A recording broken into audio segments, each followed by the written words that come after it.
السلام علیکم ورحمۃ اللہ وبرکاتہ۔ الحمد للہ وکفى وسلام علی عباده الذین اصطفى اما بعد فقد قال اللہ تبارک وتعالی فی کلامہ القدیم اعوذ باللہ من الشیطان الرجیم بسم اللہ الرحمن الرحیم یا ایہا الذین آمنوا لا تقولوا راعنا وقولوا انظرنا واسمعوا وَلِلْكَافِرِينَ عَذَابٌ أَلِيمٌ۔ صدق اللہ العلی العظیم وصدق رسولہ النبی الامین الکریم ونحن على ذلك من الشاہدین والشاکرین والحمد للہ رب العالمین۔ محترم حضرت نورانی پاشا قبلہ رحمۃ اللہ علیہ کا قائم کردہ ادارہ جامعہ انواریہ کا زیر اہتمام تفسیر مظہری کی ریکارڈنگ جاری ہے۔ آئیے آج سورہ بقرہ کی آیت نمبر 104 کی تفسیر اور اس کا ترجمہ سماعت فرمائیں گے۔ ہم نے بھی اس کی تلاوت سماعت فرمایا، آئیے اس کا ترجمہ ملاحظہ فرمائیں۔ اے ایمان والو، میرے حبیب سے کلام کرتے وقت مت کہا کرو راعینا، بلکہ کہو انظرنا، اور ان کی بات پہلے ہی غور سے سنا کرو، اور کافروں کے لیے دردناک عذاب ہے۔ اس آیت کے شان نزول کے بارے میں حضرت قاضی ثناء اللہ پانی پتی رحمۃ اللہ علیہ یہاں پر ابن المنذر کے حوالے سے نقل فرما رہے ہیں کہ مسلمان کہتے تھے راعینا یا رسول اللہ۔ مسلمان اس آیت کے شان نزول کے حوالے سے فرما رہے ہیں کہ اس آیت کس ضمن میں نازل ہوئی، کس پیرائے میں نازل ہوئی، اس کا بیک گراؤنڈ کیا ہے، کیوں نازل ہوئی، اس کا ریزن کیا ہے۔ تو بیان فرما رہے ہیں کہ مسلمان حضور پاک صلی اللہ علیہ وسلم کی بارگاہ میں عرض کرتے راعینا یا رسول اللہ، اور مراعات سے اشتقاق کرتے، مطلب یہ ہوتا کہ یا رسول اللہ ہمارا کلام سننے کے لیے ہماری رعایت فرمائیں، یعنی ہماری رعایت فرمائیں، ہمارا لحاظ فرمائیں ہمارا کلام سننے کے لیے۔ یہ کہا جاتا ہے راعا الی الشیء وراعاہ، جب کوئی شخص غور سے کسی بات کو سنے۔ یہ اس کے لغوی معنی یہاں پر صاحب تفسیر نقل فرما رہے ہیں۔ یا صحابہ اکرام کے اس لفظ کا معنی یہ ہوتا کہ حضور صلی اللہ علیہ وسلم اپنے ارشادات آہستہ آہستہ بیان فرمائیں تاکہ ہم پوری طریقے سے سمجھ لیں۔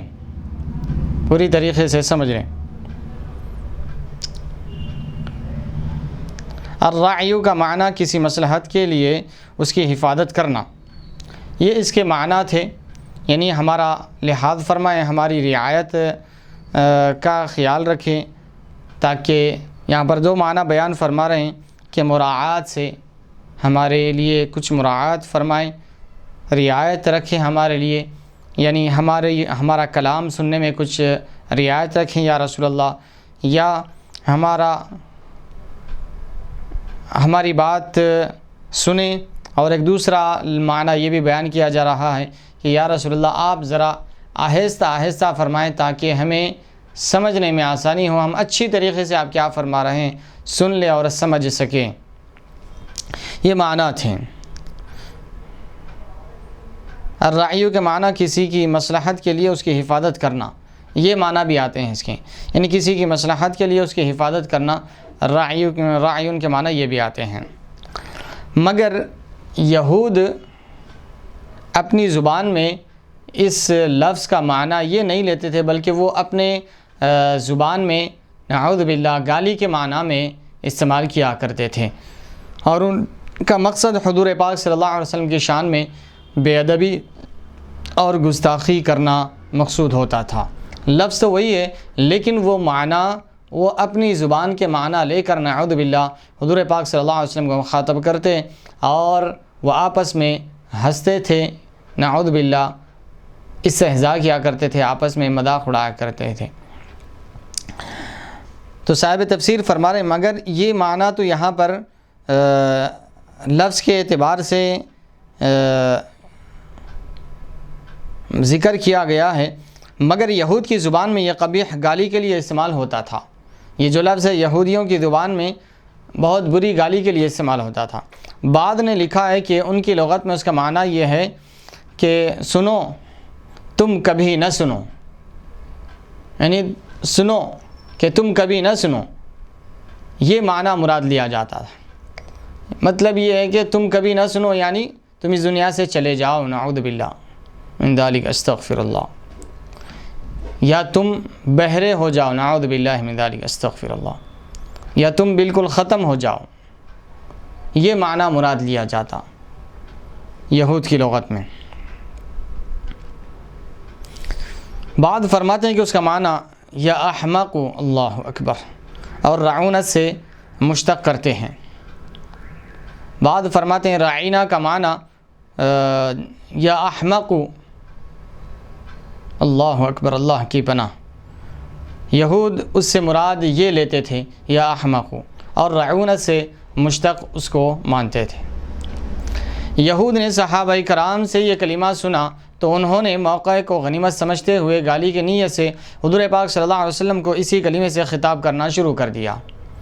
صحابہ کرام اپنی بات سنانے کے لیے یا حضور پاک صلی اللہ علیہ وسلم کی بات کو اچھی طریقے سے سننے کے لیے یہ لفظ استعمال کیا کرتے تھے، راعینا یا رسول اللہ، یا رسول اللہ ہماری رعایت فرمائیں، ہماری مراعات فرمائیں، ہماری بات کو سنیں، یا آپ آہستہ آہستہ فرمائیں تاکہ ہم اچھی طریقے سے سن لیں۔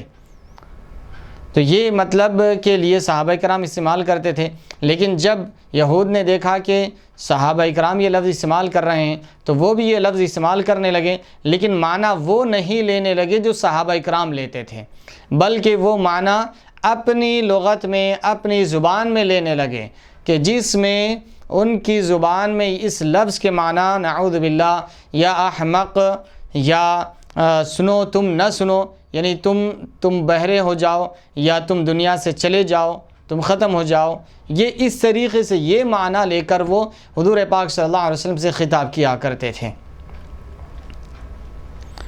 یہود نے صحابہ کرام سے یہ کلمہ سنا تو انہوں نے موقع کو غنیمت سمجھتے ہوئے گالی کے نیت سے حضور پاک صلی اللہ علیہ وسلم کو اسی کلمے سے خطاب کرنا شروع کر دیا، اور پھر آپس میں اس پر ہنستے تھے۔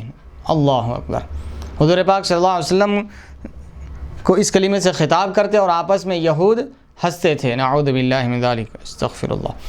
اللہ تعالیٰ ان پر لعنت فرمائے۔ حضرت سعد بن معاذ رضی اللہ عنہ ان کی اس خباثت کو سمجھ گئے تھے۔ یہ صحابی رسول حضرت سعد بن معاذ رضی اللہ تعالیٰ عنہ ان کی اس خباثت کو، ان کی اس برائی کو، جو لفظ تو جو صحابہ کہہ رہے ہیں وہی کہہ رہے ہیں، لیکن انہوں نے جو معنی لے رہے ہیں جس کی وجہ سے وہ ہنس رہے ہیں، حضرت سعد بن معاذ رضی اللہ تعالیٰ عنہ یہ سمجھ گئے ان کی اس حرکتوں کو۔ فرمایا آئندہ اگر اس کلمے سے میں نے تمہیں حضور صلی اللہ علیہ وسلم کا خطاب کرتے ہوئے سنا تو میں تمہیں قتل کر دوں گا۔ اللہ اکبر، صحابہ کرام کا ایمان دیکھیے۔ حضرت سعد بن معاذ رضی اللہ تعالیٰ عنہ ان کے باطنی خباثت کو سمجھ گئے، جان گئے، اور فرمانے لگے کہ آئندہ اگر تم نے حضور کے لیے اس کلمے کا استعمال کیا تو میں تمہاری گردن اڑا دوں گا۔ اللہ اکبر۔ تو پھر یہود کہنے لگے کہ آپ لوگ بھی تو یہی کلمہ کہتے ہیں، یعنی صحابہ کرام بھی تو یہی کلمہ کہتے تھے، ہمیں اس کلمہ کہنے سے کیوں روک رہے ہیں، کیوں منع کر رہے ہیں، جبکہ تمہارے تمام لوگ، تمام صحابہ یہی استعمال کر رہے ہیں یہ کلمہ، اور جب ہم کر رہے ہیں تو ہمیں کیوں روک رہے ہیں۔ اب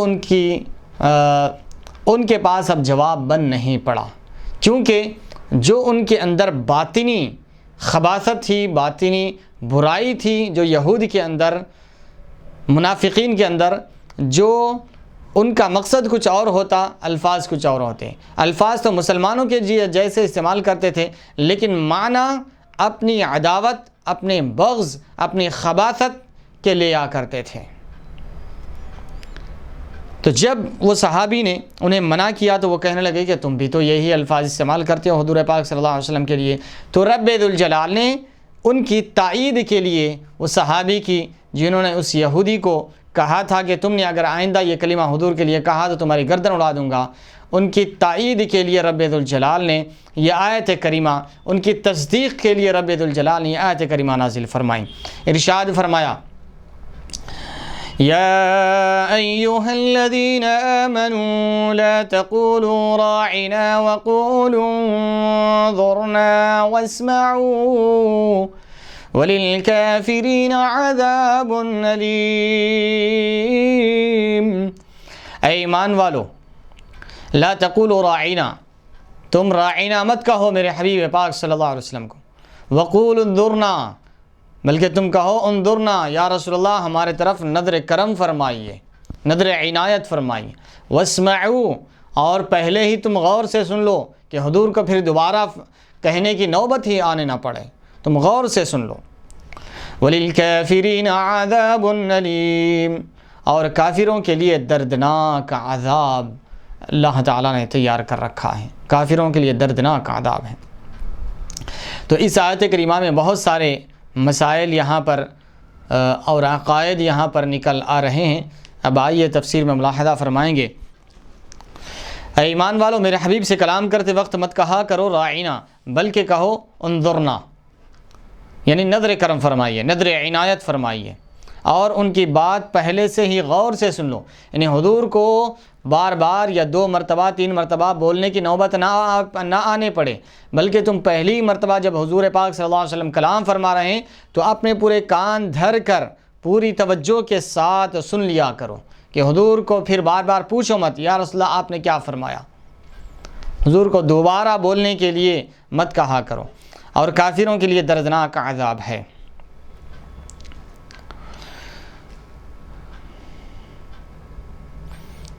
اب یہاں پر صاحب تفسیر فرما رہے ہیں اے ایمان والو، تم راعنا نہ کہا کرو بلکہ انظرنا کہا کرو، جس کا مطلب ہے حضور پاک صلی اللہ علیہ وسلم ہماری طرف نظر عنایت فرمائیں، یا رسول اللہ ہماری طرف نظر عنایت فرمائیں، انظرنا کہو، راعنا مت کہو، یہ لفظ ہماری گزارش سماعت فرمائیں، ہماری گزارش سماعت فرمائیں یا ہمارا انتظام فرمائیں، تھوڑا توقف فرمائیے تاکہ ہم آپ کا کلام سمجھ لیں، یہ معنی ہوں گے۔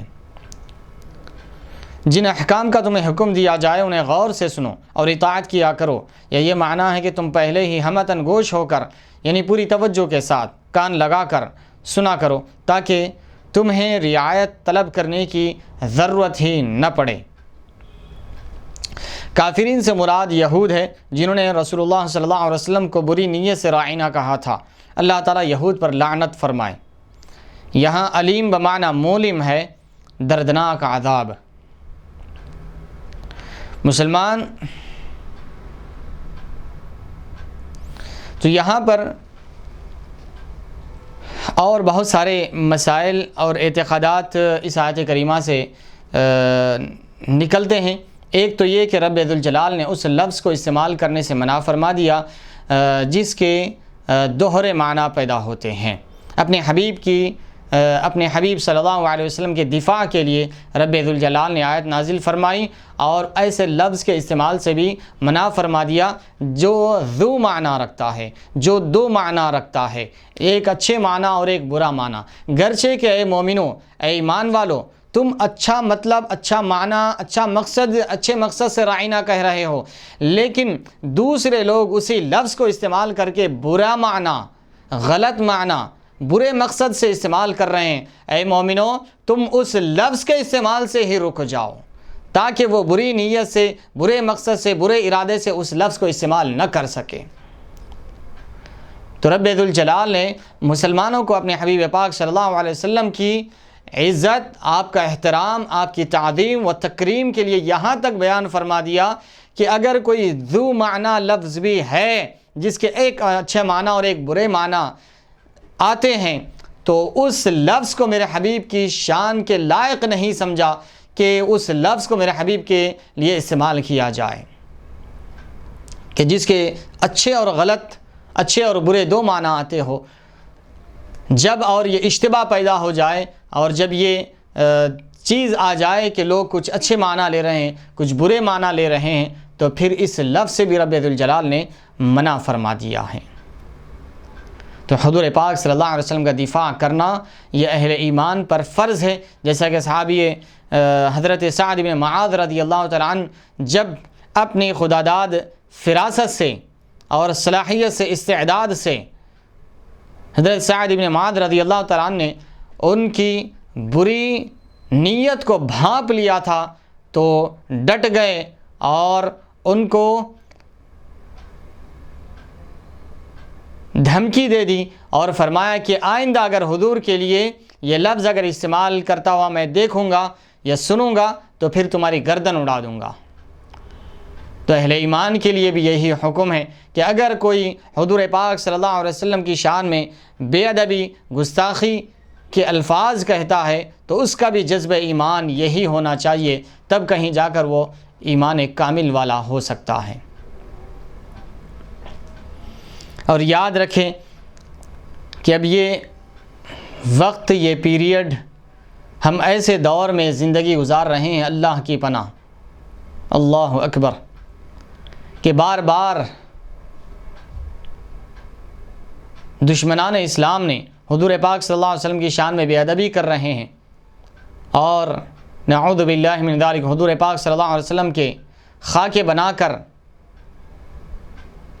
اخبارات میں اور میگزینز میں نعوذ باللہ چھاپ رہے ہیں، شائع کر رہے ہیں، نشر کر رہے ہیں، پھیلا رہے ہیں۔ الامان والحفیظ، ہمارے مسلم حکمران کیا سو رہے ہیں؟ کیا ان سے سفارتی، تجارتی تعلقات ختم کر کے کیا ان کی معیشت کو زک نہیں پہنچائی جا سکتی؟ کیا ان سے رشتے توڑ کر اپنے غم اور غصے کا اظہار نہیں کیا جا سکتا؟ کیا ہمارے مسلم حکمران اتنے کمزور اور بے بس اور لاچار ہو چکے ہیں کہ آج دشمنان اسلام ہمارے نبی کا مذاق اڑا رہے ہیں نعوذ باللہ، اور 56-57 اسلامی ممالک رہنے کے باوجود کوئی اس کے خلاف ایکشن نہیں لے رہا ہے؟ کیا یہی ہمارا ایمان ہے؟ کیا یہی غیرت ایمانی ہے؟ کیا حضور پاک صلی اللہ علیہ وسلم پر ہمارا ایمان لانا یہی ہے کہ حضور پاک صلی اللہ علیہ وسلم کا نعوذ باللہ آپ کے خاکے بنا کر میگزینز میں چھاپے جا رہے ہیں اور ہم ہیں کہ مست ہیں؟ عوام اس بارے میں بے بس اور لاچار ہیں، کیونکہ بین الاقوامی قوانین اور رولز اور ریگولیشن ایسے ہیں کہ آپ بغیر ویزا کے، بغیر کچھ اسی چیز کے آپ ملک سے باہر نہیں جا سکتے۔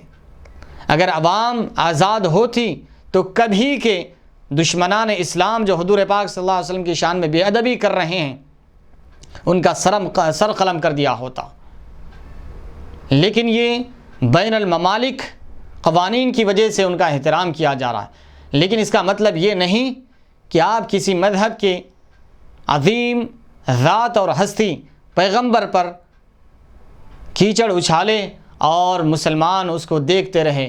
ہماری مسلمانوں کی غیرت کہاں مر گئی؟ اللہ اکبر۔ ایک روز کے پہلے کے اخبار میں یا آج کے اخبار میں ہے کہ کسی نے چیف منسٹر کے خلاف ایک غلط لفظ کا استعمال کیا تو اس کو جیل ہوئی، اس کو جیل میں ڈال دیا گیا۔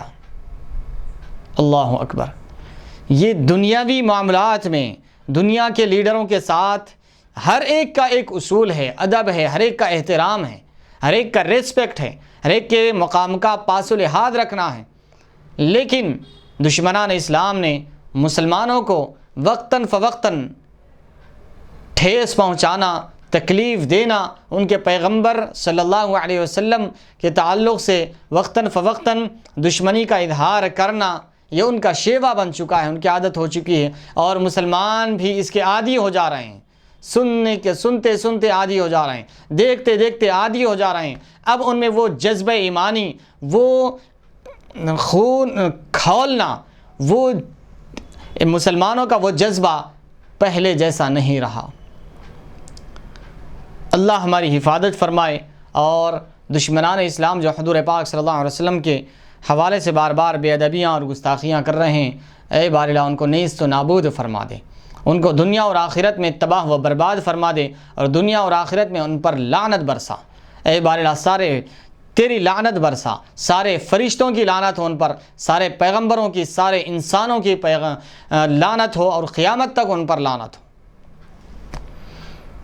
وَلِلْكَافِرِينَ عَذَابٌ عَلِيمٌ، اور یہاں پر اللہ تعالیٰ نے فرمایا کہ کافروں کے لیے دردناک عذاب ہے۔ اب یہاں پر کافرین، رب ذوالجلال کافرین سے مراد یہاں پر صاحب تفسیر فرمانے کی یہود ہیں، جنہوں نے حضور پاک صلی اللہ علیہ وسلم کو بری نیت سے راعینا کہا تھا۔ تو اس بات سے یہ بھی پتہ چل رہا ہے کہ جس کو شیخ الاسلام الحافظ امام محمد انوار اللہ فاروقی فضیلت جنگ علیہ رحمت و رضوان نے لکھا ہے کہ حضور پاک صلی اللہ علیہ وسلم کی کسر شان کے لیے اگر ایک لفظ بھی ادا کیا جاتا ہے، آپ کی شان میں کمی کے لیے، نقص کے لیے، عیب کے طور پر، یا آپ کو برا کہنے کے لیے کہا جاتا ہے، تو یہ کفر ہے۔ حضور صلی اللہ علیہ وسلم کی شان میں ذرا سی ادنا سی بے ادبی یہ کفر ہے۔ تو یہاں پر انہوں نے کوئی بڑی بات نہیں، بلکہ انہوں نے حضور پاک صلی اللہ علیہ وسلم کو بری نیت سے راعینا کہا تھا، جس کے غلط معنی بھی آتے ہیں کہ تم یہ اے احمق کے معنی آتے ہیں، یا تم نہ سنو یہ معنی آتے ہیں۔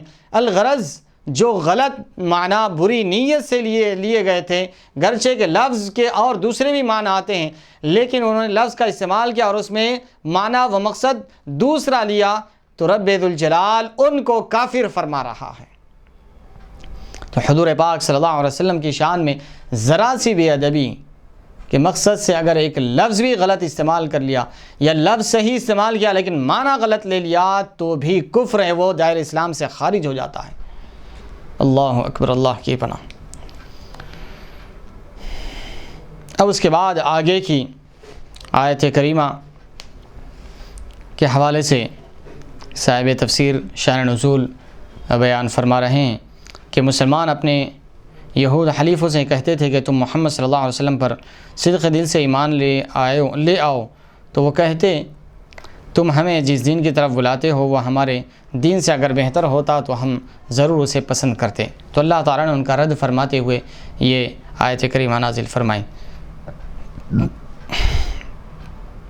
یہ مسلمان اپنے یہودی جو حلیف تھے، جن کے ساتھ معاہدہ ہوا تھا، جن کے ساتھ ایگریمنٹ تھا، تو ان یہودیوں سے مسلمان کہتے کہ حضور پاک صلی اللہ علیہ وسلم پر تم بھی صدق دل سے ایمان لا لو، کیونکہ تمہاری کتابوں میں آخری پیغمبر کا ذکر ہے، ان کی شان بیان کی گئی ہے، تم ان پر ایمان لا لو۔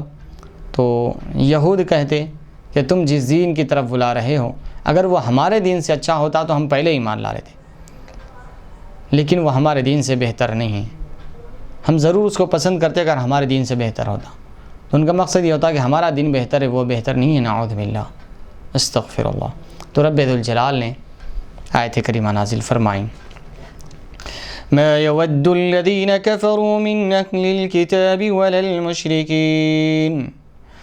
المشركين أن ينزل عليكم من خير من ربكم والله يختص برحمته من يشاء والله ذو الفضل العظيم۔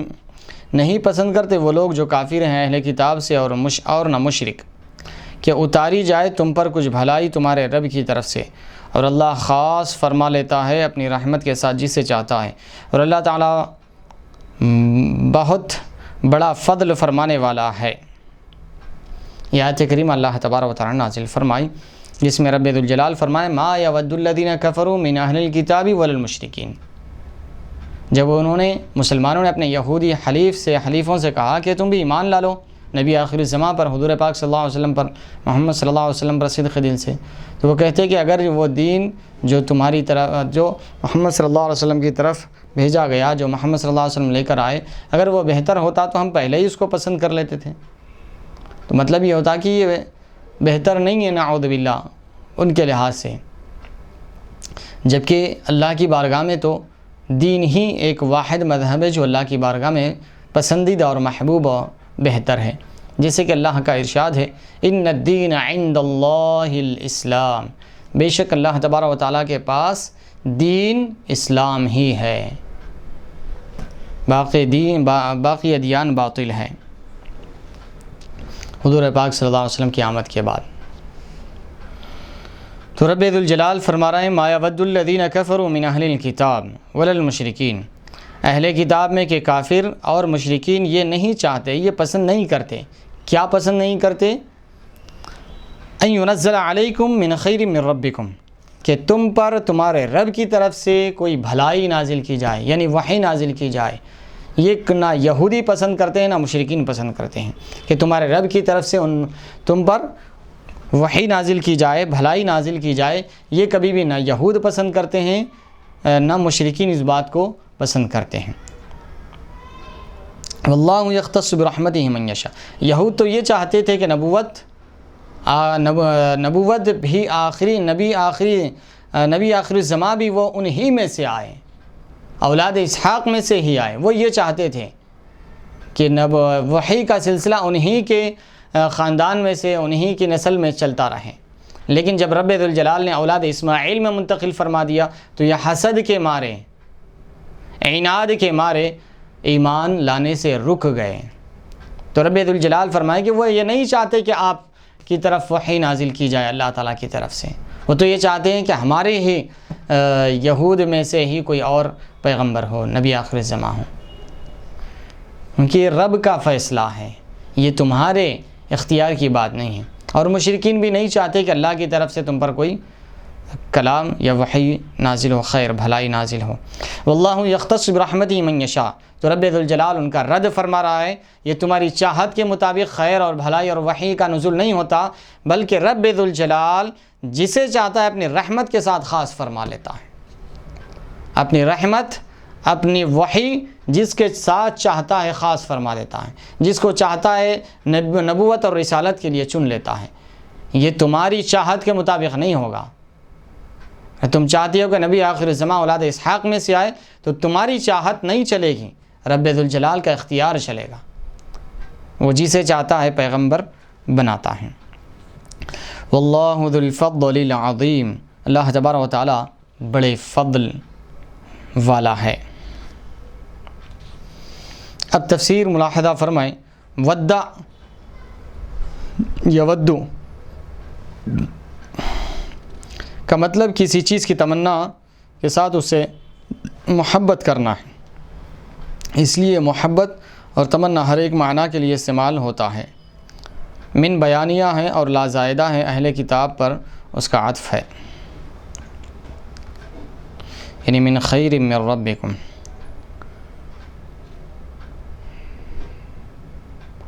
یودو کا مفعول پہلا من زائدہ استغراق کے لیے اور دوسرا ابتدا کے لیے، اور خیر سے مراد وحی ہے، یعنی ان ینزل علیکم من خیر من ربکم، تمہارے رب کی طرف سے تم پر کوئی خیر نازل ہونے کو پسند نہیں کرتے مشرکین اور یہود۔ خیر سے مراد وحی ہے، یعنی اللہ کی طرف سے جو وحی نازل ہو۔ معنی یہ ہے کہ وہ تم سے حسد کرتے ہیں اور یہ پسند نہیں کرتے کہ تم پر وحی کا نزول ہو۔ اس آیت میں رحمت سے مراد نبوت ہے، واللہ یختص برحمتہ، جو فرمایا اللہ تعالیٰ، رحمت سے مراد نبوت ہے۔ اللہ تعالیٰ خاص فرما لیتا ہے اپنی رحمت سے من یشاء، جس کو چاہتا ہے، اپنی رحمت کو خاص فرما لیتا ہے اس کے لیے جس کو چاہتا ہے۔ رحمت سے مراد نبوت ہے، یعنی نبوت جس کو چاہتا ہے اللہ تبارک و تعالیٰ سرفراز فرماتا ہے۔ ابتداءً احسان کرنے کو فضل کہتے ہیں، یعنی اللہ تعالیٰ بغیر کسی وجہ کے جسے چاہتا ہے منصب نبوت عطا فرما دیتا ہے۔ اب یہاں پر یہ اس آیت کریمہ کی تفسیر مکمل ہوئی۔ اب یہاں سے ایک نیا مسئلہ شروع ہو رہا ہے۔ یہاں سے مشرکین کے بارے میں یہ رب ذوالجلال نے آیت نازل فرمائی۔ مشرکین کا ایک اعتراض تھا، اس اعتراض کا جواب دیا جا رہا ہے، اس اعتراض کو رد کیا جا رہا ہے۔ بے اعتراض کیا تھا کہ قرآن مجید میں کچھ احکام ہیں، پہلے ایک چیز کا حکم آتا ہے، بعد میں اس کو تبدیل کر دیا جاتا ہے، دوسرا حکم آتا ہے اس کی جگہ، اس سے بہتر آتا ہے یا اس جیسا کوئی حکم آتا ہے۔ تو یہ جو احکام کی تبدیلی ہے، اس تبدیلی پر کفار و مشرکین اعتراض جتایا کرتے تھے کہ نعوذ باللہ، وہ کہا کرتے تھے کہ محمد صلی اللہ علیہ وسلم اپنے صحابہ کو پہلے ایک چیز کا حکم دیتے ہیں پھر بعد میں روک دیتے ہیں، یہ کیسا ہے؟ یہ تو نعوذ باللہ یہ سوچے سمجھے بغیر کسی چیز کا ایک حکم دے دیتے ہیں، بعد میں پھر اس کو روک دیتے ہیں، منع کر دیتے ہیں، پھر ایک نیا حکم دیتے ہیں۔ اس کو اصطلاحی زبان میں نسخ کہا جاتا ہے، یعنی ایک حکم کی تبدیلی، یعنی پہلے ایک حکم تھا پھر اس کے بعد اس کی جگہ دوسرا حکم آیا، یا اس حکم کو بھلا دیا گیا یا میٹ دیا گیا، اس حکم کو تبدیل کر دیا گیا۔ جیسا کہ مثال کے طور پر شراب پینا ابتدائی اسلام میں جائز تھا، لیکن بعد میں پھر اس کو ایک لمٹ کے ساتھ خاص کیا گیا، یعنی اس کے بارے میں فرمایا گیا کہ اس میں گناہ زیادہ ہے، نفع کم ہے، اس کی مذمت کے طور پر فرمایا۔ پھر اس کے بعد پھر حکم نازل فرمایا اور فرمایا کہ یا ایھا الذین آمنوا لا تقربوا الصلاة وانتم سکارى حتى تعلموا ما تقولون ولا جنبا الا عابري سبیل حتى تغتسلوا۔ اور رب ذوالجلال نے پھر ارشاد فرمایا کہ اے ایمان والو، تم نماز کی حالت میں شراب نہ پیا کرو، یعنی شراب پی کر نماز کی طرف مت جایا کرو، اللہ کی عبادت کے لیے مت جایا کرو۔ یعنی پہلے ابتدا میں شراب بالکل اجازت تھی، جائز تھا شراب کا استعمال، لیکن 2 اسٹیپ یوں ہو گئے، پھر اس کے بعد آخری اسٹیپ بالکل حکم کو تبدیل کر دیا گیا، ارشاد فرمایا گیا یا ایھا الذین آمنوا انما الخمر والمیسر والانصاب والازلام رجس من عمل الشیطان۔ اس آیت کریمہ میں رب ذوالجلال نے شراب کو رجسن فرمایا ہے، یہ گندگی ہے، یہ نجاست ہے فرمایا، اور من عمل الشیطان فرمایا، شیطان کے عمل میں سے، شیطان کے کام میں سے۔ تو جیسے ہی شراب کی حرمت نازل ہوئی، تو کیونکہ اب تک شراب حرام نہیں تھی، شراب جائز تھی، فرمایا گیا اس میں فائدہ کم ہے، نقصان زیادہ ہے۔ پھر فرمایا گیا کہ نماز کے اوقات میں مت پیو، پی کر نماز مت پڑھا کرو۔ پھر اس کے بعد اب آخر میں فرمایا کہ یہ بالکل ناپاک ہے، نجس ہے، یہ شیطان کا کام ہے یہ شراب پینا، تو اس کو بالکل حرام کر دیا گیا۔ تو صحابہ کرام، احادیث پاک میں آتا ہے کہ مدینہ منورہ کی گلیوں میں شراب جب اونڈیلے گئے مٹکوں سے، تو گلیوں میں شراب بہہ رہی تھی۔ اللہ اکبر! جب حرمت نازل ہو گئی، پہلے جواز تھا، پھر فائدہ کم نقصان زیادہ بتایا گیا، یہ حکم دیا گیا۔ پھر ایک حکم دیا گیا کہ نماز کے اوقات میں مت پیو، دوسرے اوقات میں چھوٹ دی گئی، پھر اس کے بعد آخر میں بالکل حرام کر دیا گیا۔ تو یہ جو احکام کی تبدیلی ہو رہی ہے، اس طریقے سے اور بہت ساری مثالیں ملتی ہیں قرآن مجید میں اور احادیث طیبہ میں، وراثت کے مسائل میں ملتے ہیں، اور دیگر نماز کے حوالے سے بھی ملتا ہے کہ ابتدا میں رب ذوالجلال نے 50 نمازیں فرض کی تھی، پھر حضور پاک صلی اللہ علیہ وسلم نے کم کرا کر 9 مرتبہ 5 فرمایا۔ تو ایک حکم سے دوسرے حکم کو تبدیل کر دینا۔ تو اب اس کے مختلف قسمیں ہیں کہ نسخ کی، وہ ساری چیزیں دوران تفسیر آئیں گی، اس کو بغور سماعت فرمائیں۔ تو رب ذوالجلال کا فرمان ہے، بسم اللہ الرحمن الرحیم، ما ننسخ من آیت او ننسها نأتی بخیر منها او مثلها الم تعلم ان اللہ علی کل شیء قدیر۔ جو آیت ہم منسوخ کر دیتے ہیں یا فراموش کر دیتے ہیں، تو لاتے ہیں دوسری بہتر اس سے یا کم از کم اس جیسی۔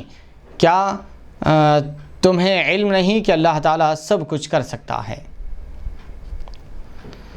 تو اس آیت کے شان نزول بیان کرتے ہوئے صاحب تفسیر حضرت قاضی ثناء اللہ پانی پتی رحمۃ اللہ علیہ فرماتے ہیں، جب مشرکین نے کہا کہ محمد صلی اللہ علیہ وسلم اپنے صحابہ کو پہلے ایک حکم دیتے ہیں، پھر اس سے روک دیتے ہیں اور اس کے مخالف حکم دیتے ہیں، اس کو روک کر اس کے مخالف حکم دیتے ہیں، اس کا صاف مطلب یہ ہے کہ یہ سب کچھ اپنی طرف سے بیان کرتے ہیں، یہ ان کا اعتراض تھا۔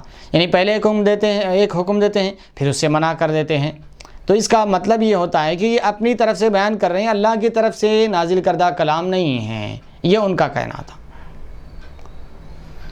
تو رب ذوالجلال نے یہ آیت کریمہ نازل فرمائی اپنے حبیب پاک صلی اللہ علیہ وسلم کے دفاع میں اور مشرکین کے رد کے لیے، ان کے جواب کے لیے، ان کے رپلائی کے لیے۔ ارشاد فرمایا ما ننسخ من آیت، ہم کوئی آیت کو تبدیل نہیں کرتے،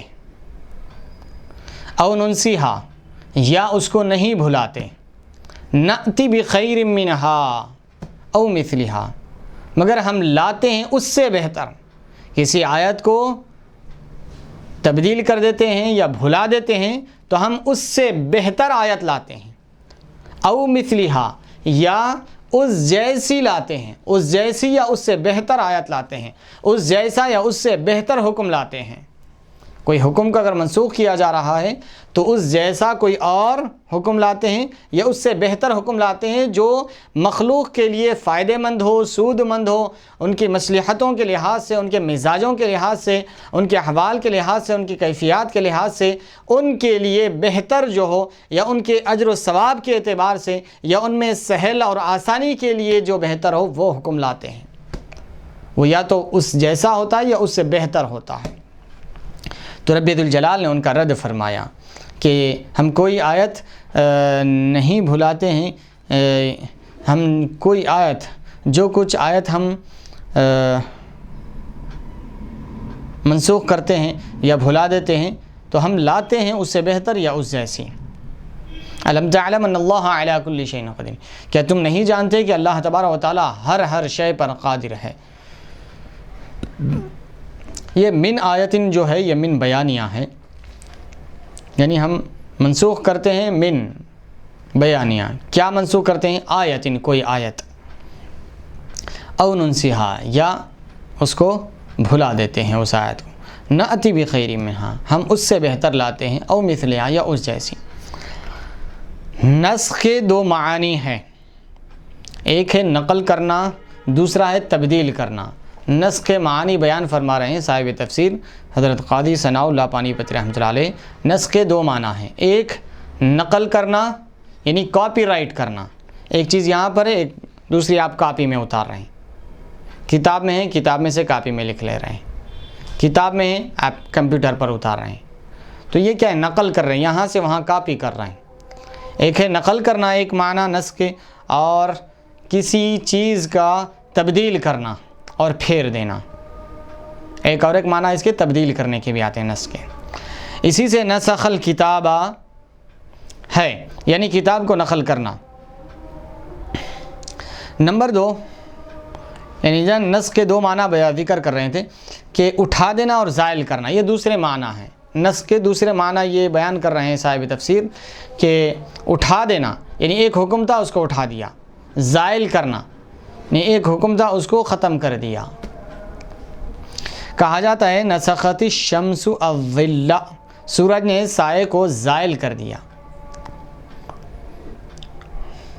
یعنی سورج جب مشرق یا مغرب کی طرف ہوتا ہے تو سایہ بہت لمبا اور دراز طویل ہوتا ہے، لیکن جب سورج بالکل سر پر آ جائے، استوا میں آ جائے، بالکل محاذات میں آ جائے، بالکل اوپر آ جائے، سیدھا اوپر آ جائے تو پھر آدمی کا سایہ نہیں پڑتا۔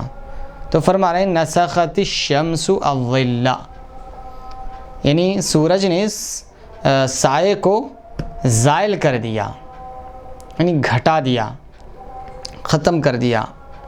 تو اسی لیے کہتے ہیں 3 اوقات میں نماز پڑھنے کو مکروہ قرار دیا گیا: طلوع آفتاب یعنی سورج نکلتے وقت، غروب آفتاب یعنی سورج ڈوبتے وقت، اور استوا یعنی سورج بالکل بیچ میں آ جائے جب۔ تو ظہر کا ٹائم شروع ہوتا ہے زوال سے، زوال یعنی ذرا ہٹ جانا، جب سورج بالکل بیچ میں آ جاتا ہے، اس سے ذرا ہٹ جاتا ہے، وہاں سے ٹل جاتا ہے، زائل ہو جاتا ہے، ہٹ جاتا ہے، تو پھر اس کے بعد ظہر کا ٹائم شروع ہوتا ہے، ظہر کی نماز آپ پڑھ سکتے ہیں۔ تو یہ زائل ہو جانا یعنی اپنی جگہ سے ہٹ جانا۔ یہاں دوسرا معنی مراد ہے یعنی کسی کا حکم کو اٹھا دینا۔ حقیقت میں نسخ کا معنی کسی آیت کی قرات کی انتہا کو بیان کرنا، کسی آیت کی قرات کی انتہا کو بیان کرنا ہے جبکہ اس کا حکم باقی رہے، جیسے آیت رجم۔ آیت رجم اس آیت کی تلاوت کو اٹھا لیا گیا، رفع کر لیا گیا، دور کر دیا گیا، اٹھا دیا گیا اس آیت کی تلاوت کو، لیکن اس کا حکم باقی ہے۔ یعنی الشیخ والشیخوخۃ اذا زنیا فرجموہما، یہ آیت کریمہ قرآن کی ایک آیت ہے، لیکن اس کی تلاوت کو اٹھا لیا گیا، اس کا حکم باقی رکھ دیا گیا۔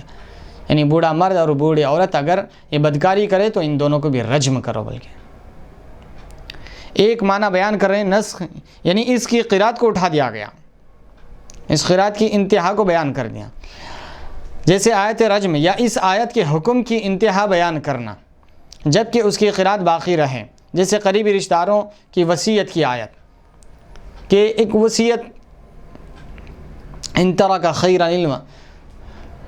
الوصیۃ للوالدین والاقربین بالمعروف حقا علی المتقین۔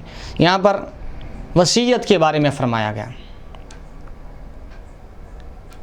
کہ اگر مال چھوڑے تو پھر اس میں ان ترک خیرا الوصیۃ للوالدین، اگر مال چھوڑتا ہے تو وصیت کرے، خیرا مال، الوصیۃ للوالدین، والدین کے لیے وصیت کرے، والاقربین اور رشتہ داروں کے لیے، بالمعروف حقا علی المتقین۔ تو اس آیت کریمہ میں وصیت کرنے کا حکم ہے، لیکن جب آیت میراث آ گئی تو پھر اب وصیت نہیں، بلکہ ہر ایک کا حق، ہر ایک کا حصہ بیان کر دیا گیا، ہر ایک کا کتنا کتنا حصہ ہے بیان کر دیا گیا۔ اس میں والدین کا بھی حصہ سدس اور ثلث بیان کیا گیا ہے۔ اور حضور پاک صلی اللہ علیہ وسلم نے ارشاد فرمایا لا وصیت لوارث، وارث کے لیے وصیت نہیں ہوگی، یعنی وارث کو تو اللہ تعالیٰ نے جو حصے مقرر کیے اس کے مطابق اس کو تو حق ملنا ہی ہے، اب پھر اس کو وصیت کرنے کی ضرورت نہیں ہے۔ تو ارشاد فرمایا کہ وصیت وارث کے حق میں جاری نہیں ہوگی، غیر وارث کے حق میں وصیت جاری ہوگی۔ تو یہ جو ابتدا میں والدین کے لیے اور رشتہ داروں کے لیے وصیت کرنے کا حکم تھا، لیکن جب آیت میراث آئی، ہر ایک کا حق بیان کر دیا گیا، تو پھر وہ پہلے کا حکم جو ہے وہ اٹھا لیا گیا۔ اوپر کی آیت میں تلاوت اٹھا لی گئی تھی، حکم باقی تھا۔ یہ بعد کی اب کی اس آیت کریمہ میں تلاوت باقی ہے، اس حکم کو اٹھا لیا گیا۔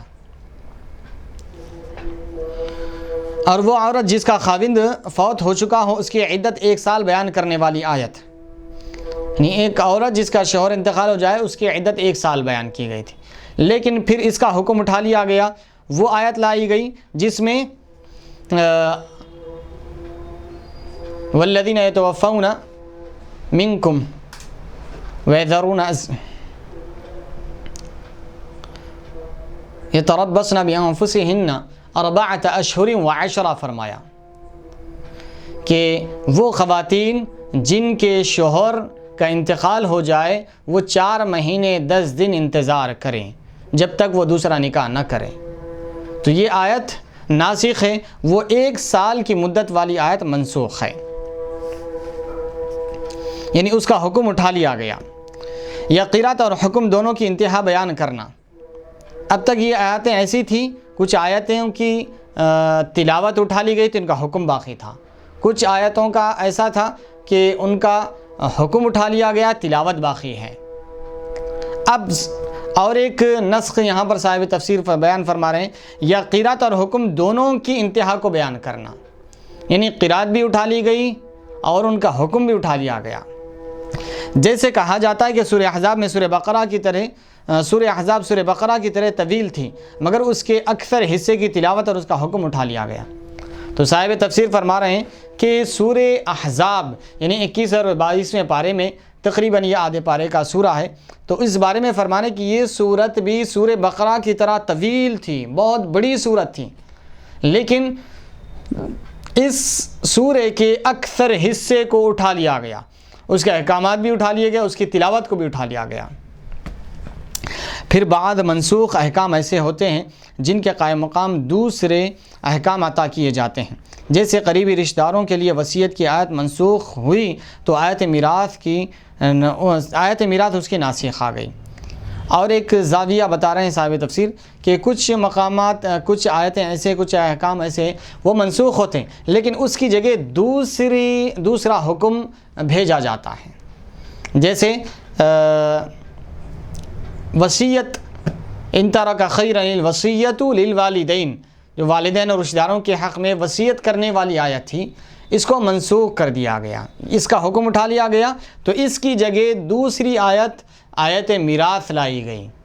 جو ناسخ کہلائی وہ منسوخ ہو گئی، یعنی وصیت کی جو آیت تھی وہ منسوخ ہو گئی.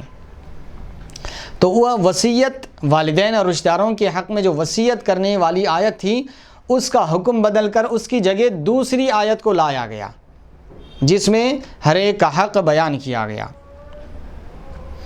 اسی طرح وہ عورت جس کا خاوند فوت ہو چکا ہو، اس کی عدت 1 سال ایک آیت میں بیان کی تھی، پھر وہ 4 ماہ 10 دن والی آیت کے ساتھ منسوخ ہو گئی. یعنی ایک آیت میں حکم تھا کہ وہ عورت جس کا شوہر کا انتقال ہو جائے وہ 1 سال تک رکے رہیں، لیکن وہ آیت منسوخ ہو گئی، اس حکم کو اٹھا لیا گیا، تو اس کی جگہ دوسری آیت اور دوسرا حکم لایا گیا، جس میں 4 مہینے 10 دن رکنے کا حکم فرمایا گیا، تو اس کی جگہ یہ حکم لایا گیا. کچھ منسوخ احکام ایسے بھی ہوتے ہیں جن کا قائم مقام نہیں آتا، جیسے عورتوں کا امتحان.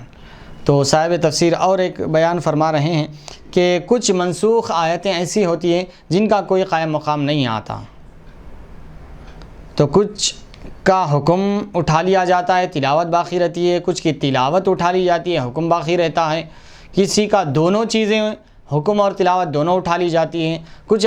کچھ منسوخ آیتیں ایسی ہوتی ہیں جن کی جگہ دوسرا حکم لایا جاتا ہے، اور کچھ آیتیں ایسی ہوتی ہیں جو منسوخ تو ہو جاتی لیکن ان کی جگہ کوئی دوسرا حکم بھی نہیں لایا جاتا، وہ منسوخ ہو جاتی ہیں. جیسے کہ فرما رہے ہیں کہ عورتوں کا امتحان، یا ایھا الذین آمنوا اذا جاءکم المؤمنات مہاجرات فامتحنوہن، اے ایمان والو جب تمہارے پاس عورتیں آئیں تو تم ان کا امتحان لو. ہجرت کر کے جب عورتیں آئیں تو تم ان کا امتحان لو. یہ آیت منسوخ ہو گئی، اس کی جگہ کوئی دوسرا حکم نہیں آیا. نسخ اوامر و نواہی کو لاحق ہوتا ہے، اخبار میں نسخ جاری نہیں ہوتا. یعنی اوامر اور نواہی، یعنی جن چیزوں کے کرنے کا حکم ہے، جن چیزوں سے منع کیا گیا، ان چیزوں میں نسخ جاری ہوتا ہے. اخبار میں یعنی جو پچھلے زمانے کی، پچھلے قوموں کی خبریں دی گئی، واقعات بیان کیے گئے، تو خبروں میں نسخ جاری نہیں ہوتا. یہ بیان فرمانے صاحب تفسیر. جمہور علماء نے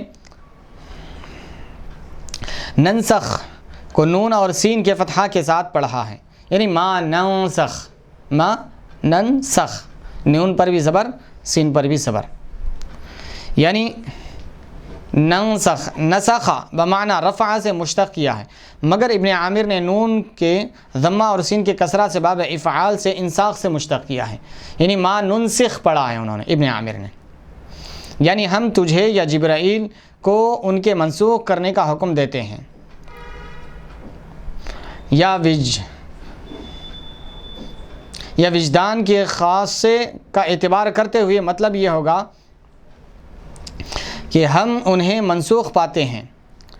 ما شرطیہ جازمہ ہے جو ننسخ کا مفعول ہونے کی وجہ سے منصوب ہے.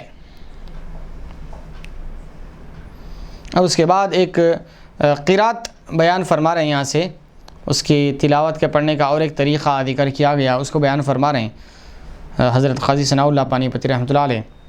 ابن کثیر اور ابو عمر نے نون کے فتحہ اور سین اور حمزہ کے ساتھ پڑھا ہے، نسا سے مشتق کیا ہے، جس کا مطلب ہوگا کہ ہم ان کو مؤخر کرتے ہیں، یعنی ہم ان کے احکام کو باقی رکھتے ہیں اور تلاوت کو اٹھا لیتے ہیں، جیسے آیت رجم کے ساتھ کیا. اس صورت میں پہلا نسخ بمعنی رفع التلاوت والحکم ہوگا، یعنی تلاوت اور حکم دونوں کو ہم اٹھا دیتے ہیں، یا یہ معنی ہوگا کہ ہم اسے محفوظ میں مؤخر کرتے ہیں، یعنی آپ پر نازل نہیں کرتے. اس صورت میں نسخ کا معنی انزال کے بعد اٹھانا ہوگا، اور نسا کا معنی بالکل نازل نہ کرنا ہوگا. باقی قرآن نے ننسیحہ کو نون کے ضمہ اور سین کے کسرہ سے الانسا اور نسیان سے مشتق کر کے پڑھا ہے.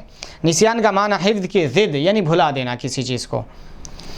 مطلب یہ ہوگا کہ ہم آپ کے دل سے ان احکام و آیات کو محو کر دیتے ہیں۔ حضرت ابو امامہ بن سہل بن حنیف سے مروی ہے کہ صحابہ کرام کی ایک جماعت نے رات کو ایک سورت پڑھنے کا ارادہ کیا۔ صحابہ کرام رات کو ایک سورت پڑھنے کا ارادہ کیا، مگر سوائے بسم اللہ کے کسی کو کچھ حصہ یاد نہیں آیا۔ یعنی وہ سورت پڑھنا چاہتے تھے، وہ سورہ پڑھنا چاہتے تھے، لیکن صرف بسم اللہ یاد آیا، وہ آگے کی سورت یاد ہی نہیں ہے۔ یہ بالکل اس سورت کو اللہ تعالیٰ نے بالکل بھلا دیا، ذہنوں سے اور دلوں سے اس کو محو کر دیا اللہ تبارک و تعالیٰ نے۔ تو او ننسیہا، یہ نسیان سے مشتق کرتے ہوئے فرما رہے ہیں کہ ان احکام و آیات کو محو کر دیتے ہم آپ کے دل سے۔ واقعہ یہ بارگاہ رسالت صلی اللہ علیہ وسلم میں پیش کیا گیا تو رسول اللہ صلی اللہ علیہ وسلم نے ارشاد فرمایا، اس سورت کی تلاوت اور احکام اٹھا لیے گئے ہیں۔ جب صحابہ اکرام رات میں پڑھنا چاہے لیکن بالکل وہ یاد ہی نہیں آیا، یہ ماجرا صحابہ اکرام جب صبح میں حضور پاک صلی اللہ علیہ وسلم کی بارگاہ میں رکھیں تو حضور پاک صلی اللہ علیہ وسلم نے ارشاد فرمایا کہ اس سورت کی تلاوت اور اس کے احکام یہ دونوں اٹھا لیے گئے، یعنی اللہ تعالیٰ دلوں سے بالکل اس کو محو کر دیا، مٹا دیا، بھلا دیا۔ بعض علماء فرماتے ہیں کہ اس کے معنی ہے نترکھا، ہم فراموش کر دیتے ہیں، یعنی ہم اس کو چھوڑ دیتے ہیں، فراموش کر دیتے ہیں، بھلا دیتے ہیں۔ جیسے ارشاد ربانی ہے نسوا اللہ فنسیہم، انہوں نے اللہ تعالیٰ کو فراموش کیا تو اللہ تعالیٰ نے انہیں فراموش کر دیا۔ لیکن نسوا اللہ فنسیہم کے ارشاد کے ساتھ یہ معنی درست نہیں لگتا، کیونکہ یہ ارشاد ان کے ازالے پر دلالت کرتا ہے۔ ہم اس کے بدلے میں بندوں کو نفع کے اعتبار سے بہتر لاتے ہیں۔ اب یہاں پر صاحب تفسیر اس کی وضاحت فرما رہے ہیں کہ ما ننسخ من آیت او ننسیہا نأتی بخیر منہا او مثلہا، کہ جب بھی ہم کوئی آیت منسوخ کرتے ہیں یعنی اس کا حکم اٹھا دیتے ہیں یا اس کو بھلا دیتے ہیں تو اس سے بہتر آیت لاتے ہیں یا اس جیسی آیت لاتے ہیں۔ اس سے بہتر کس اعتبار سے، اس جیسی کس اعتبار سے، وہ اس کے بارے میں صاحب تفسیر فرما رہے ہیں۔ ہم اس کے بدلے میں بندوں کے نفع کے اعتبار سے بہتر لاتے ہیں، یعنی بندوں کا نفع، بندوں کا فائدہ، بندوں کی بھلائی، بندوں کے لیے اچھائی کس میں ہے ویسا حکم لاتے ہیں۔ کہ پہلے کا حکم بہت زیادہ سخت تھا تو اب ذرا کچھ نرم حکم لاتے ہیں، یا پہلے کچھ نرم تھا تو اب ذرا سخت لاتے ہیں تاکہ اس مشقت اور اس تکلیف کو برداشت کر کے بندے آخرت میں زیادہ اجر و ثواب کے مستحق ہو اور جنت میں اعلیٰ درجات کے مستحق ہو۔ تو فرما رہے ہیں ہم اس کے بدلے میں بندوں کے نفع کے اعتبار سے بہتر لاتے ہیں، یا اس کے بدلے آسان حکم لاتے ہیں، یا ثواب کے اعتبار سے بہتر لاتے ہیں۔ اس کا یہ مطلب نہیں کہ ایک آیت دوسری آیت سے بہتر ہوتی ہے۔ تو ایک دوسرے زاویے سے صاحب تفسیر یہ فرما رہے ہیں کہ اس کا مطلب یہ نہیں کہ ہم ایک آیت کو منسوخ کرتے ہیں یا بھلا دیتے ہیں تو اس سے بہتر لاتے ہیں، تو وہ پہلی آیت سے یہ بات کی دوسری آیت بہتر ہوتی ہے یہ مطلب نہیں ہے۔ پہلی آیت بھی بہتر ہے، وہ اللہ کا کلام ہے، دوسری آیت بھی بہتر ہے، وہ بھی اللہ کا کلام ہے۔ ایک آیت دوسری آیت سے یہ بہتر، دونوں برابر ہیں، کوئی ایک دوسرے سے کمتر یا بہتر نہیں ہے، دونوں برابر ہیں، کیونکہ اللہ تبارک و تعالیٰ کا دونوں کلام ہے۔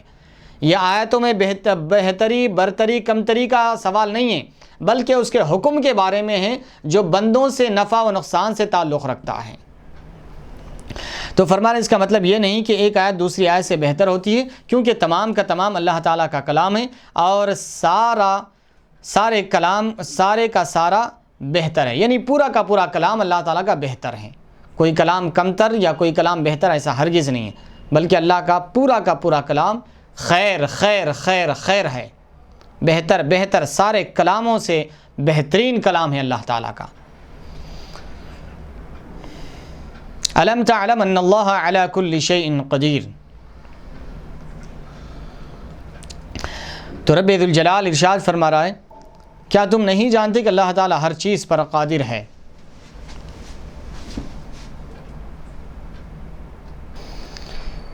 اس آیت کریمہ میں یہ جو الم تعلم ہے، حمزہ ہے، صاحب تفسیر اس کے بارے میں فرما رہے کہ استفہام تقریری ہے، مطلب یہ ہے کہ آپ جانتے ہیں، یعنی یہ ثابت کرنا ہے کہ آپ کو علم ہے اس بات کا کہ اللہ تبارک و تعالیٰ ہر شے پر قادر ہے۔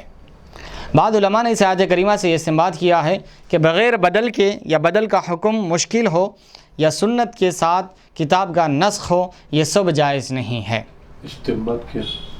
یعنی یہ مسئلہ نکالا ہے، یہ مسئلہ اس سے سمجھ کر اخذ کیا ہے، نکالا ہے کہ بغیر بدل کے یا بدل کا حکم مشکل ہو یا سنت کے ساتھ کتاب کا نسخ ہو، یہ سب ناجائز ہے، یہ بعض علماء نے فرمایا ہے۔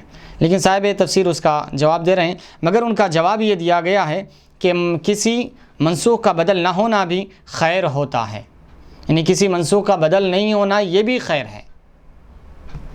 اسی وہ ناجائز حرام جو بول رہے ہیں وہ کون سا مسئلہ اس سے پہلے بھی جو بیان اس کا مطلب کون سا؟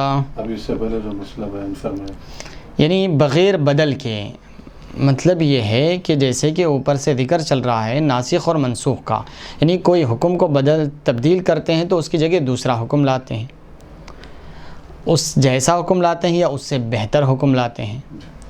تو اس بارے میں کچھ بعض علماء کا یہ فرمانا ہے کہ اگر منسوخ ہو جائے، اگر کوئی آیت کوئی حکم منسوخ ہو جائے تو اس کا اگر بدل نہیں آتا ہے یا حکم اس سے مشکل آ جاتا ہے تو یہ ناجائز ہے فرمانے، یا سنت کے ساتھ کتاب کا یعنی حدیث سے قرآن کو منسوخ کرنا، یہ تینوں شکلیں ناجائز بیان فرمائے ہیں علماء کرام، بعض علماء کرام۔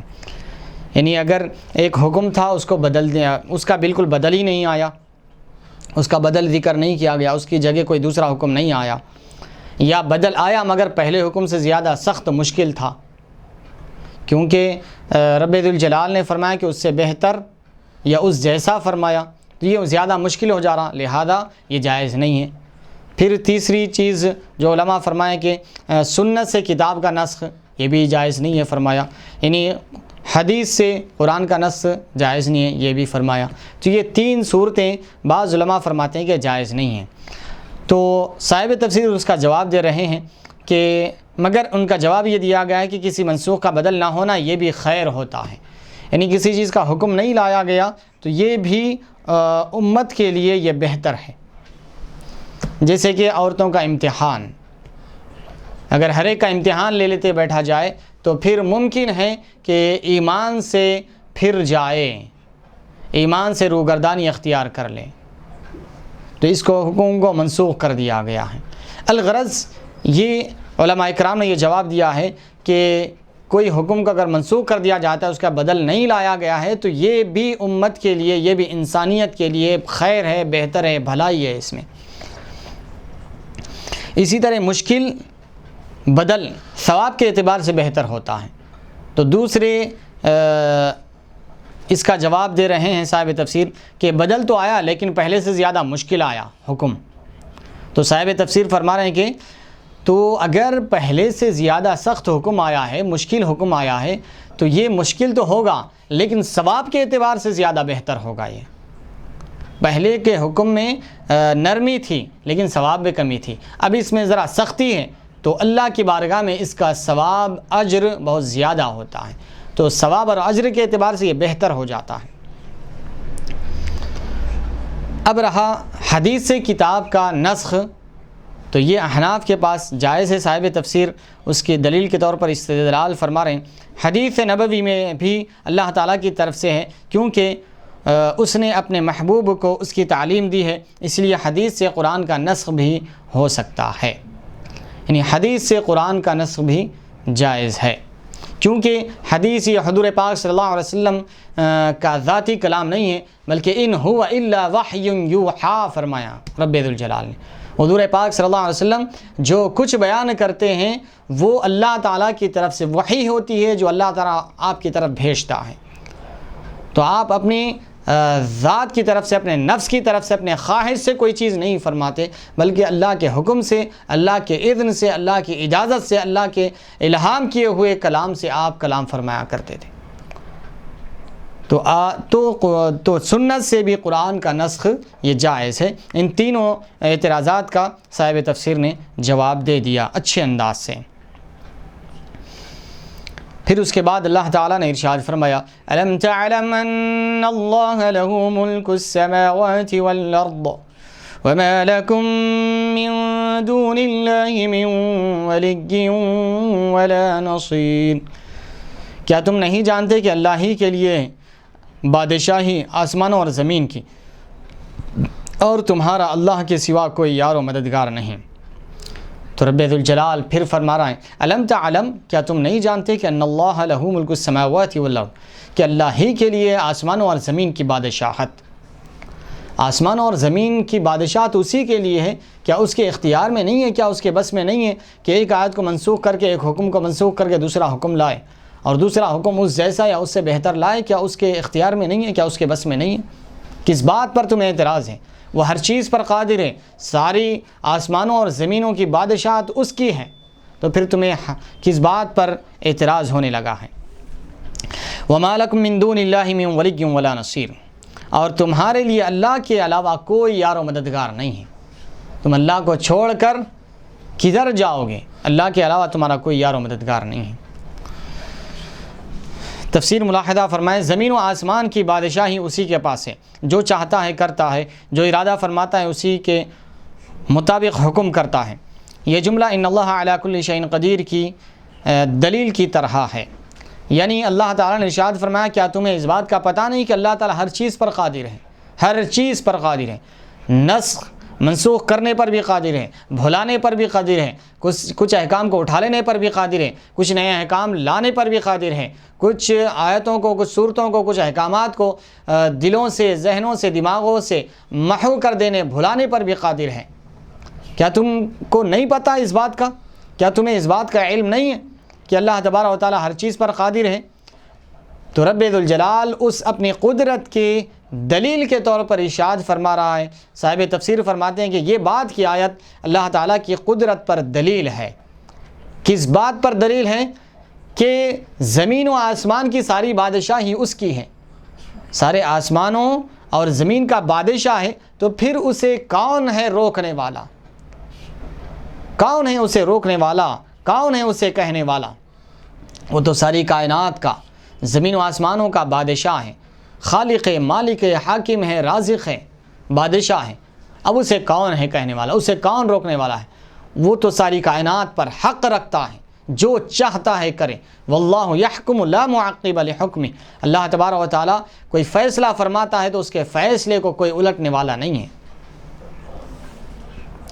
تو صاحب تفسیر فرما رہے ہیں کہ زمین آسمان کی بادشاہی اسی کے پاس ہے، جو چاہتا ہے کرتا ہے، جو ارادہ فرماتا ہے اس کے مطابق حکم کرتا ہے۔ یہ جملہ ان اللہ علی کل شیء قدیر کی دلیل کی طرح ہے۔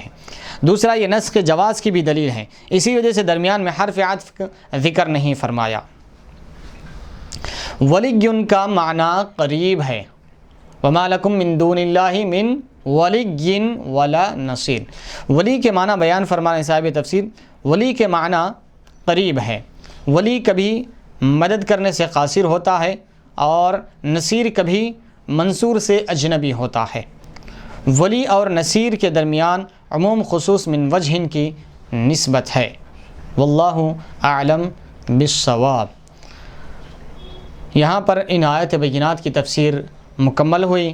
اس کے بعد اور دیگر آیات کی تفسیر آگے آ رہی ہے، آیت نمبر 108 وغیرہ کی۔ انشاءاللہ تبارک و تعالیٰ ان آیتوں کو ہم آگے آنے والے ایپیسوڈ میں شامل کریں گے۔ اللہ تبارک و تعالیٰ سے دعا ہے کہ رب تبارک و تعالیٰ ہمیں اس کی قدرت کاملہ پر ایمان اور یقین رکھنے کی توفیق عطا فرمائے، اور اس کے نازل کردہ احکامات پر پوری طریقے سے عمل کرنے کی توفیق عطا فرمائے۔ وصلی اللہ تبارک و تعالی وسلم علی خیر خلقہ سیدنا محمد وعلی آلہ واصحابہ وبارک وسلم اجمعین، والحمد للہ رب العالمین۔